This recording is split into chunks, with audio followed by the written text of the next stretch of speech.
دلوقتي انا بده هبدأ اشوف بده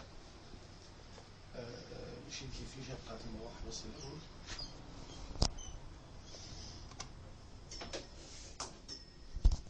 دلوقتي انا بده هبدأ اشوف المكان هنا، الأوضة اللي بينام فيها الولاد فيها طاقة وجسمي أو جسمهم بيتأثر بيها أو لأ. الطاقة دي عن الكهرباء عن الأجهزة وكل حاجة موجودة في المكان. فهبدأ أشوف دلوقتي أكشف على السرير، يعني ده هيبين أنا جسمي متأثر بالطاقة دي ولا لأ.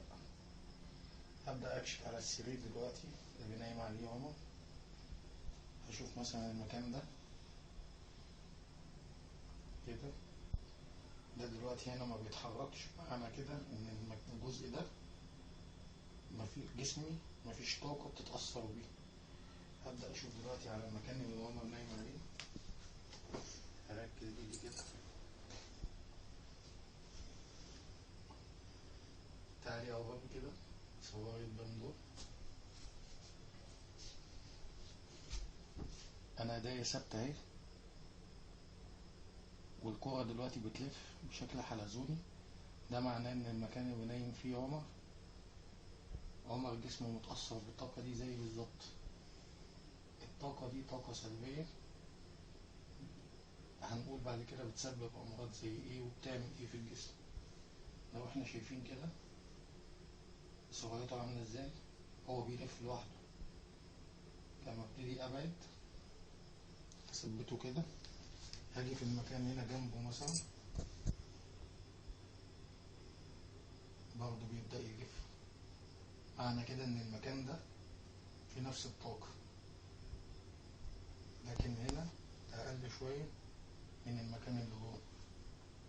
هبدأ اشوف تاني هنا،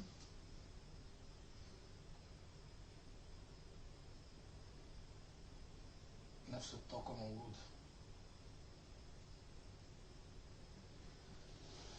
لو انا بصيت في المكان اللي نايم فيه زياد، هبدأ اجرب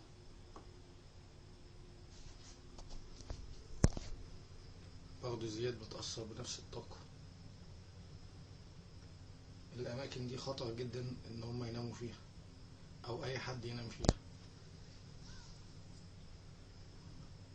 الجديد بقى دلوقتي اللي أنا عايز أقوله، لو أنا دي مش مجرد حاجة كده أنا هلبسها، لو انتوا شايفين الأوضة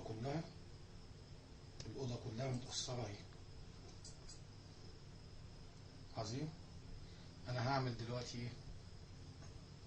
أنا بس عشان بصور ده علشان أنا هبدأ أظبط الأوضة بحيث إن أنا همنع الضرر اللي فيها، فبصور ده علشان أوريه للناس.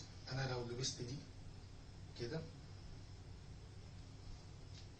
حاجة ملهاش علاقة بالسحر، ملهاش علاقة بأي حاجة، فيها حاجة عبارة عن علم جديد هنتكلم عليها بعدين، لكن بس أنا عايز أوريكم قد إيه دي ممكن تحميني من الطاقة دي.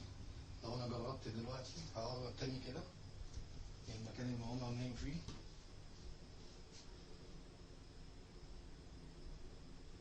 لمجرد إن أنا لابسها عمر اتأثر بالطاقة بتاعتي، فأصبح المكان كله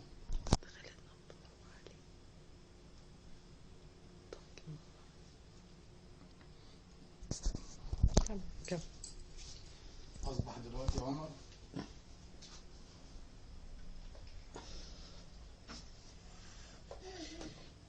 دلوقتي أنا قلعتها من جسمي أهي، محطوطة بعيد عنه، بعيد خالص أهي. تصوريها ترجع تاني فوق عمر أهو،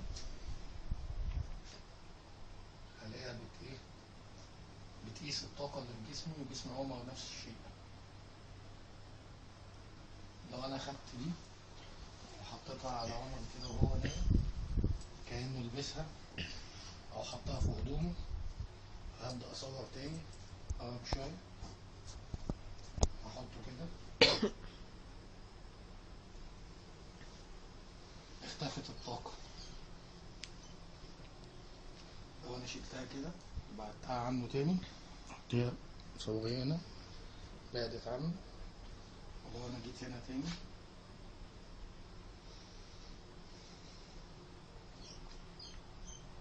رجعت تاني.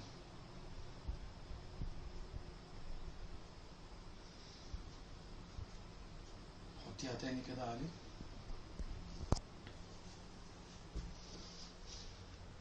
وهاتي الكورة، شوف هيحصل ايه دلوقتي.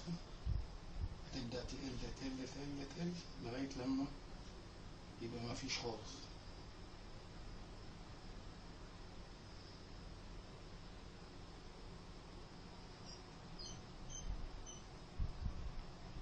كده مفيش، انا عزلت الطاقة اللي بتسبب الضرر. لو انا بعتها تاني اخر تجربة هيبان.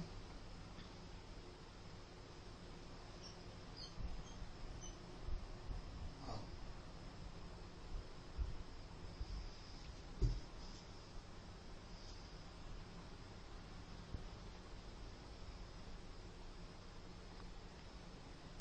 ده معناه ان المكان ده مستحيل حد ينام فيه، اللي هينام فيه هيمرض، لان الطاقة عالية جدا في المكان ده.